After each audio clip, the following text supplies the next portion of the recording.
Aberdeen, estado de Washington, 20 de febrero de 1967.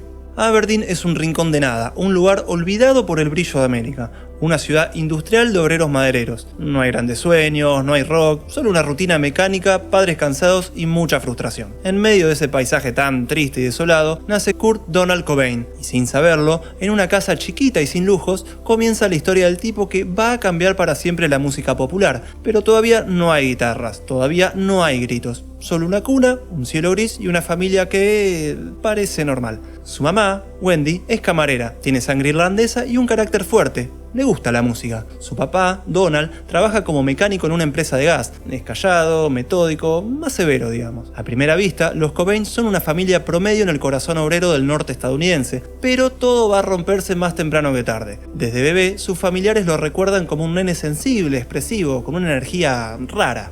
A los 2 años ya canta canciones de los Beatles de memoria, tiene una voz dulce, afinada, infantil pero segura. Le gusta dibujar, le gustan los animales, pero también le gusta estar solo. No era el tipo de chico que pudiera simplemente encajar con los demás, diría años más tarde un amigo cercano. Pero ser un nene sensible en una ciudad como Aberdeen no es algo muy lindo que digamos.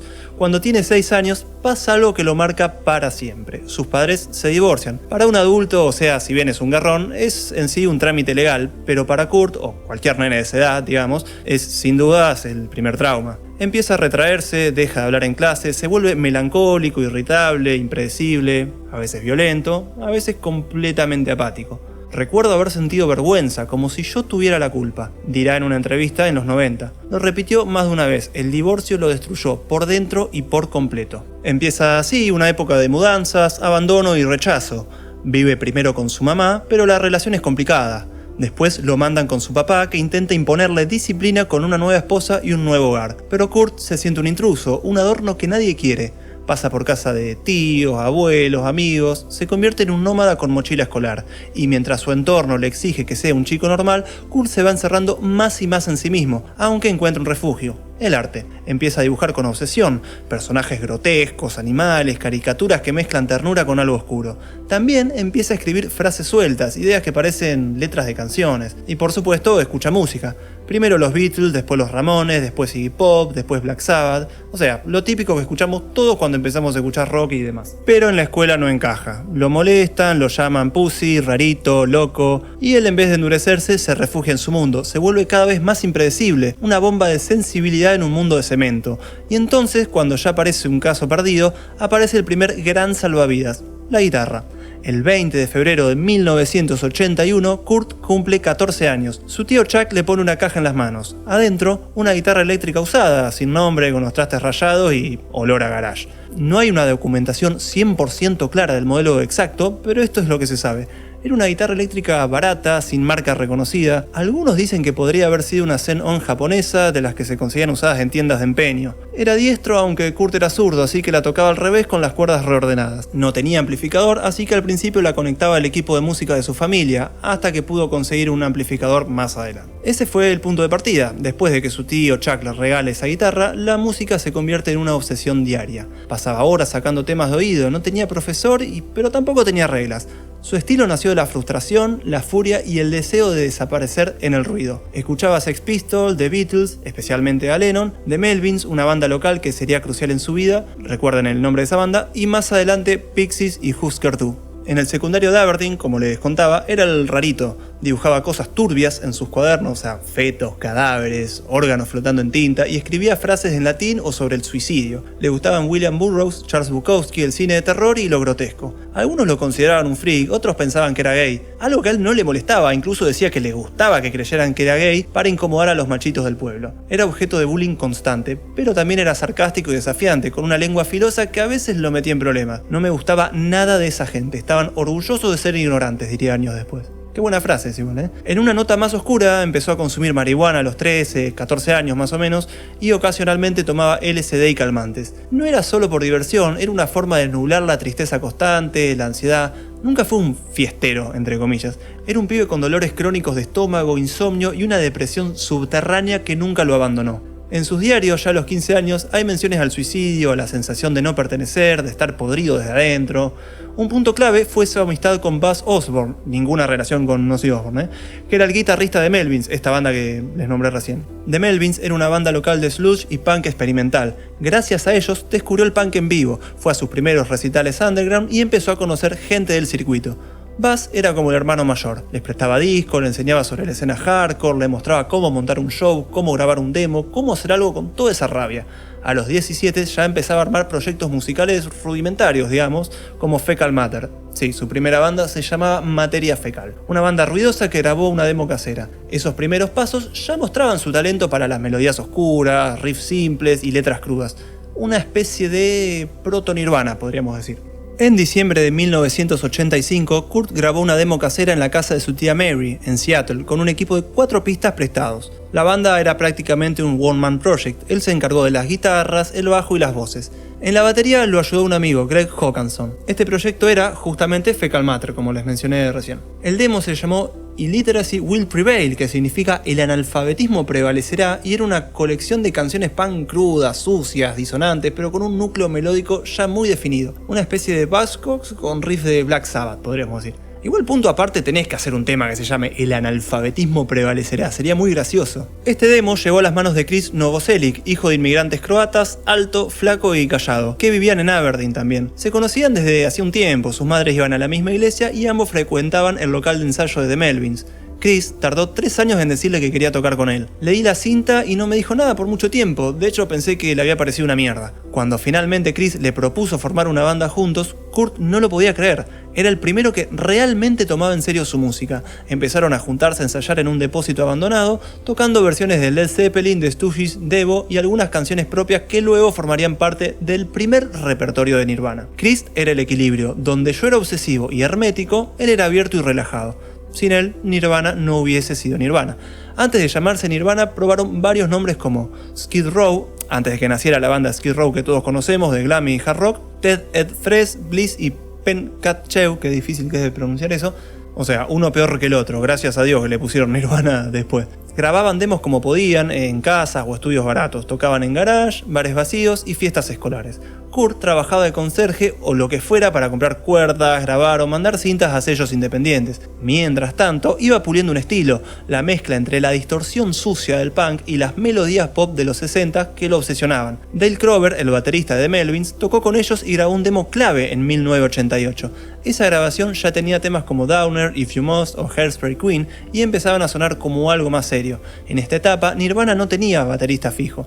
Pasaron varios, Aaron Buchard, Dave Foster, Chad Channing, todos dejaron su marca, pero ninguno tenía aún el peso y la ferocidad que Kurt buscaba. Kurt empezaba a obsesionarse con la banda, todo giraba en torno a eso, ensayar, grabar, escribir letras, diseñar flyers, mandar demos a fanzines, incluso diseñaba los logos, inventaba nombres, probaba portadas con collage y recortes, vivía en apartamentos minúsculos, sin calefacción, compartiendo con Chris o con su novia de entonces, Tracy Marander, que lo mantenía económicamente mientras él componía. En 1987 decidieron cambiar el nombre definitivamente a Nirvana. Kurt quería algo espiritual, minimalista, que rompiera con la crudeza de los anteriores, el contraste entre la palabra nirvana, que es un estado de iluminación budista, y la ferocidad de la música era una declaración de principios. En esta etapa ya estaban listos para grabar un disco o al menos un EP. Había canciones nuevas, una identidad más marcada y un hambre voraz por hacerse escuchar, aunque fuera en los márgenes. El siguiente paso es cómo grabaron Bleach, el debut de Nirvana, con un presupuesto irrisorio y cómo esto fue abriéndole puertas hasta Sub Pop.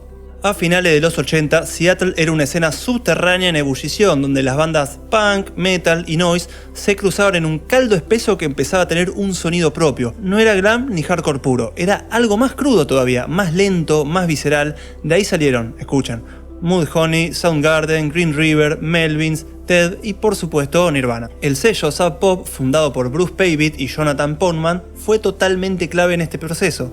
Tenían una estética lo-fi, promocionaban a las bandas como si fueran parte de un movimiento unificado, el famoso Seattle Sound, y editaban vinilos en tiradas chicas, generando así un seguimiento de culto. En este canal tenemos una sección de sellos discográficos y hay un video de la historia de Sub Pop, que si les llega a interesar, lógicamente los invito a que se pasen y lo vean. Kurt y Chris les mandaron un demo. Poundman lo fue a ver en vivo y en sus propias palabras dijo: tenían algo, no sabíamos qué era, pero sabíamos que era distinto.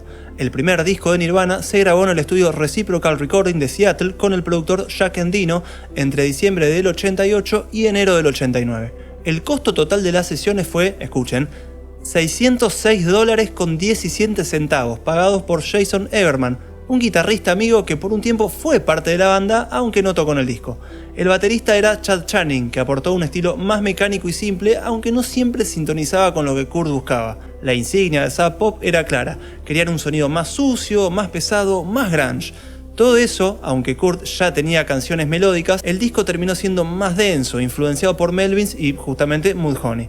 El disco salió el 15 de junio de 1989 y vendió poco más de 1000 copias al principio, pero se convirtió en un objeto de culto. La crítica indie lo recibió con entusiasmo y empezaron a tocar más seguido en el circuito alternativo. Kurt, mientras tanto, ya empezaba a alejarse del sonido más pesado de Bleach. Sentía que había cedido demasiado a la presión de sonar grunge, y en su cabeza ya estaban germinando cosas más pop, más emocionales. También se estaba frustrando con Chad Channing y se notaba en los ensayos. En 1989, Nirvana ya era una banda que tocaba con frecuencia, que salía en fanzines, que empezaba a tener fans en otras ciudades. Incluso hicieron una gira por Europa, donde el público parecía entenderlos mejor que en casa. Pero algo estaba por cambiar. Kurt no estaba conforme con la producción del disco, con la formación ni con su vida en general, básicamente. Y entonces apareció, de pie por favor todo el mundo, el señor Dave Grohl. A Kurt escribió About a Girl, una canción directa, simple, sin distorsión excesiva. La metió en Bleach casi como escondida. Fue un gesto de desafío, pero también de honestidad. Era el primer indicio de lo que vendría, una banda punk que no tenía miedo a escribir estribillos pegadizos. Kurt estaba empezando a explorar otra forma de componer. Después de Bleach, Nirvana empezó a tocar más seguido, a girar fuera de Seattle, incluso fuera del país. Pero Kurt no lo estaba disfrutando del todo. Sentía que Sub Pop los tenía estancados, que Chad Channing no estaba a la altura y que las canciones que quería grabar ya no encajaban con el sonido sucio que esperaban de ellos. En esa época escribió canciones que no iban a aparecer en un disco oficial hasta más tarde: Polly, Lithium, Breed e In Bloom. Había más melodía, más control, más idea de canción, y eso empezó a provocar un quiebre. Por otro lado, la relación con Chad Channing ya no daba para más. No había feeling. Kurt lo sentía demasiado mecánico, sin groove y sobre todo incapaz de seguirle el ritmo emocional a las canciones. En paralelo, se cruzaron con un pibe de Van Nuys, estado de California, abril de 1991. Nirvana entró a los Sound City Studios con Butch Vig en la producción y ya bajo el ala de Geffen Records. Tenían el presupuesto y el tiempo que Bleach nunca había tenido. Pero seguían siendo tres tipos sin grandes expectativas. Kurt dormía en el piso, Dave hacía chistes todo el día, Chris intentaba mantener todo unido. Big les pidió más tomas, más cuidado con las voces, doblar guitarras, armonizar. Kurt, al principio reacio, terminó accediendo, y así surgió ese sonido híbrido, denso pero claro, crudo pero enorme. Smells Like Teen Spirit no era una canción más, tenía algo eléctrico, una especie de furia contenida envuelta en un riff simple. El título, que nació como un chiste interno sobre un desodorante, terminó siendo la frase que definiría toda una generación y a una era. Load up your guns, bring your friends. El tema en sí lo tenía todo: un riff pegajoso, una batería explosiva, una letra lo suficientemente críptica como para que cada adolescente flashe que hablaba de su vida, y cuando salió el videoclip fue como encender una mecha. El gimnasio abandonado, la 1. Al principio pasó tranquilo, pero algo cambió. El boca en boca, el videoclip, la energía. Para fin de año había desplazado a Michael Jackson del número 1 en Billboard.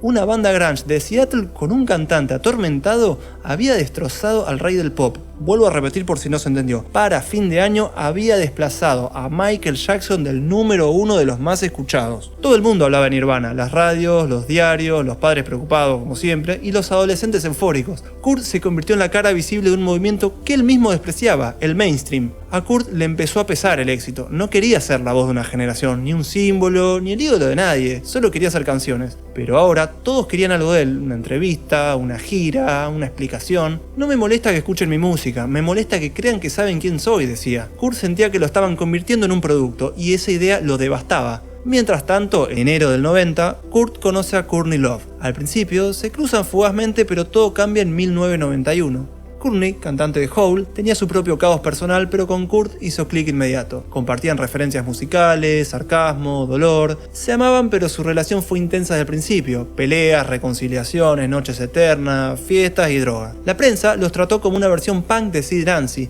y eso no ayudó. Durante la gira, Kurt comenzó a depender cada vez más de la heroína, en parte por su dolor físico, sus problemas estomacales eran reales y constantes, y en parte para apagar la ansiedad, la angustia y la presión. Los shows eran impredecibles, algunos explosivos, otros francamente desastrosos. Los demás miembros de la banda, especialmente Dave y Chris, empezaron a preocuparse, pero nadie lo podía detener. Era demasiado dinero, demasiada fama, demasiada expectativa, demasiado todo. En 1992, Courtney quedó embarazada de Francis Bean Cobain.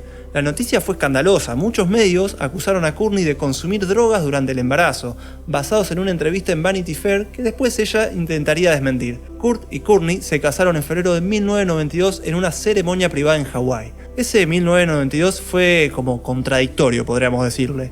Nirvana era una de las bandas más importantes del mundo, de hecho tocaron en Reading Festival, en lo que muchos consideran su mejor show en vivo, lo cual estoy completamente de acuerdo. Kurt salió en sillas de ruedas simulando estar internado y después explotó en un set que está bárbaro. Era una burla al sensacionalismo, pero tras bambalinas todo era inestable. De vuelta, las drogas, las peleas con la discográfica, la tensión dentro de la banda y Kurt cada vez más solo, más silencioso. Después del suceso descomunal de Nevermind, Kurt se sentía traicionado por su propia fama. Muchos de sus nuevos fans no entendían la ironía, ni el mensaje, ni la rabia que había detrás de la música. Nirvana era el nuevo rock de estadios y él odiaba eso. Por eso, cuando llegó el momento de hacer un nuevo disco, decidió hacerlo feo, ruidoso, sucio, angustiante, lo opuesto a Nevermind. Kurt eligió como productor a Steve Albini, un tipo conocido por su crudeza y rechazo total al sonido comercial. En este canal tenemos una sección de productores y hay un video dedicado especialmente a Albini que, si les interesa, los invito a que lo vean. Albini había trabajado con bandas como Pixies y The Jesus Lizard, grababa en cinta, casi sin nada verdad, con un enfoque más documental que artístico. La banda se fue a un estudio en Cannon Falls, en Minnesota, en febrero de 1993, aislados y rodeados de nieve. En solo 2 semanas grabaron todo inútero. La primera versión del disco era tan cruda que la discográfica se horrorizó. No querían lanzarlo, les parecía pero inescuchable. Yo la verdad nunca pude encontrar esa primera versión de la cual hacen referencia. Amenazaron con no promocionarlo, pero cuando Inútero salió, en septiembre de 1993, fue un éxito total.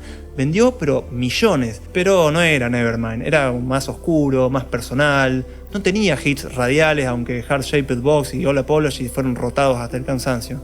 A mí personalmente es el que más me gusta de Nirvana. En noviembre de 1993, Nirvana graba el famoso MTV Unplugged en Nueva York, pero no fue como los otros, no tocaron los hits ni buscaron levantar al público. Kurt eligió canciones tristes, oscuras, medio como profundas, versiones de Led Belly, David Bowie, Meat Puppets. Decoró el escenario con velas, flores blancas y lirios funerarios, como si estuviera preparando su propio velorio en vida. En marzo de 1994, durante la gira europea, Kurt sufrió una sobredosis en Roma. Oficialmente, fue una reacción a los tranquilizantes y el alcohol, pero Courtney Love dijo después que fue un intento de suicidio. Lo trasladaron de urgencia y estuvo inconsciente, pero se salvó. Fue casi como un aviso, ya que pocos días después volvió a Seattle, a su casa, intentando rehabilitarse, pero el dolor físico por su estómago y emocional eran demasiado. El 1 de abril de 1994, Kurt escapó del centro de rehabilitación y nadie supo de él durante días. Su familia, sus amigos y hasta un investigador privado lo buscaron. El 5 de abril, Kurt Cobain se quitó la vida con un disparo en la cabeza